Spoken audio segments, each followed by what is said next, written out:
தற்போது கிடைத்துள்ள அண்மை செய்தியை பார்த்து கொண்டிருக்கிறோம்.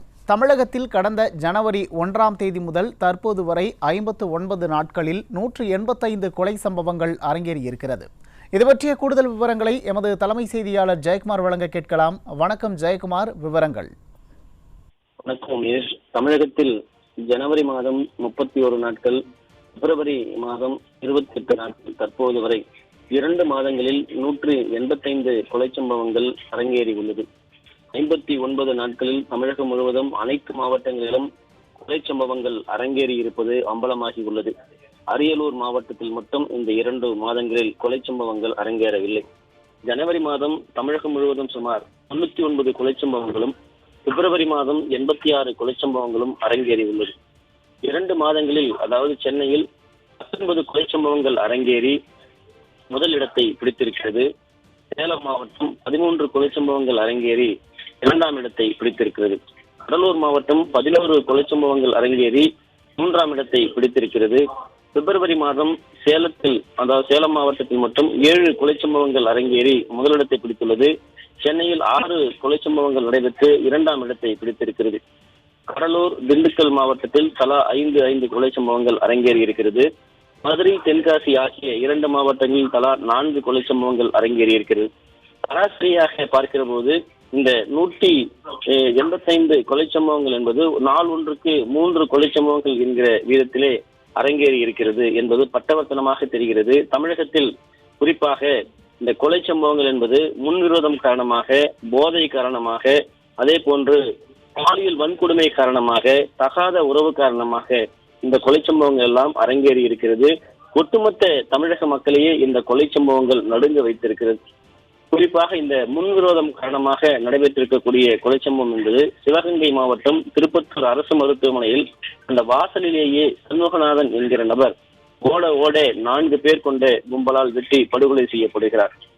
அதே போன்று குடும்ப தகராறு காரணமாக ஏராளமான கொலை சம்பவங்கள் அரங்கேறி இருக்கிறது. நெல்லை, அதே போன்று மதுரை, சேலம் உள்ளிட்ட பல்வேறு பகுதிகளில், சென்னை, திருச்சி உள்ளிட்ட பகுதிகளில் குடும்ப தகராறு காரணமாக இந்த கொலை சம்பவங்கள் அரங்கேறி இருக்கிறன. பாலியல் தொல்லை காரணமாக திருப்பத்தூர் அருகே அந்த வசந்தி என்ற ஒரு பெண்மணி வெட்டி கொலை செய்யப்பட்டிருக்கிறார்.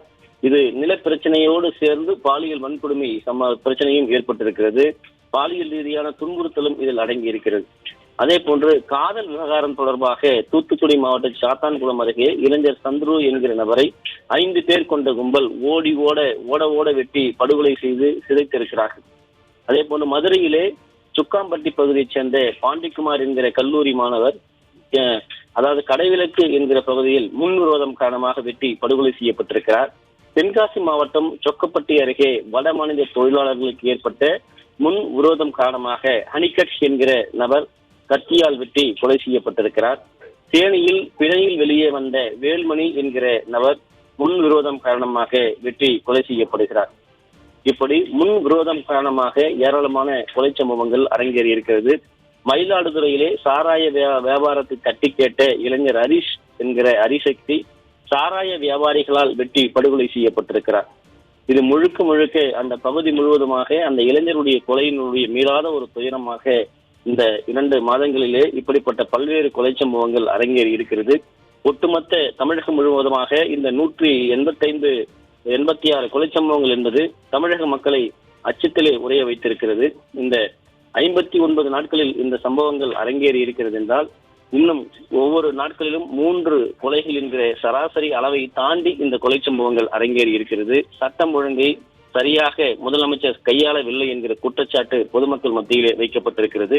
காவல்துறை முழுக்க இது போன்ற விரோதம், ஆதாய கொலைகள், அதே போன்று சாராய வியாபாரிகளால் ஏற்படக்கூடிய மோதல்கள், கள்ளத்தனமாக மது விற்பனை செய்யக்கூடிய ஏற்படக்கூடிய மோதல்கள், போதைப் பொருட்கள் மூலமாக ஏற்படக்கூடிய மோதல்களை தடுக்க தவறியிருக்கிறார்கள். பாலியல் ரீதியாக நடைபெறக்கூடிய அந்த பாலியல் வன்கொடுமை மூலமாக நிகழக்கூடிய கொலை சம்பவங்கள் எல்லாம் தடுக்க தவறியிருப்பதாக பல்வேறு பகுதியிலே குற்றம் சாட்டப்பட்டிருக்கிறது.